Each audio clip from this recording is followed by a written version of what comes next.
شیخ صاحب ہمارے اکثر علماء، حالانکہ انہوں نے لکھا ہے، علماء تو نہیں کہتے ہیں، جو لکھا ہے وہ پڑھتے ہیں، علماء کرام فرماتے ہیں کہ عدم رفع الیدین کی کوئی حدیث نہیں ہے، جبکہ میں نے جامع ترمذی میں باب رفع الیدین عند الرکوع میں حضرت علی اور حضرت عبداللہ بن مسعود کے تلمیذ رشید علقمہ فرماتے ہیں، پھر وہ حدیث ذکر کی ہے جس میں رفع الیدین نہ کرنے کا ذکر ہے۔ علماء نے یہ بات نہیں کہی کہ ترک رفع الیدین کی حدیث نہیں ہے، یہ بات کہی ہوگی کہ صحیح حدیث نہیں ہے، یعنی سند میں ضعف ہے۔ یہ جو حدیث عبداللہ بن مسعود کی آپ نے اشارہ دیا اس کی طرف، یہ موجود ہے ترمذی میں، ابو داؤد وغیرہ میں۔ ابو داؤد نے خود اس کو روایت کرے اس کو ضعیف کہا ہے، جنہوں نے اس حدیث کا تعارف پیش کیا، ذکر کیا، انہوں نے اس حدیث کو ضعیف کہا ہے۔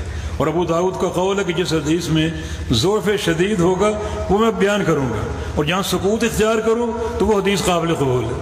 تو اس میں لگتا ہے کہ ضعف شدید ہے، آپ نے اس کو روایت کیا اور اس کو ضعیف کہا۔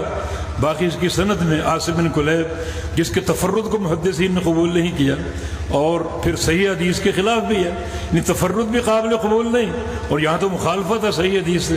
عبداللہ بن عمر کی حدیث ہے، اور وائل بن حجر کی حدیث ہے، مالک بن حویرث کی حدیث ہے، بقیہ صحابہ کی حدیثیں، عشرہ مبشرہ سے روایتاً یہ سنت ثابت ہے۔ تو یہ نہ صرف یہ کہ تفرد، بلکہ بہت سی حدیث کی مخالفت بھی ہے۔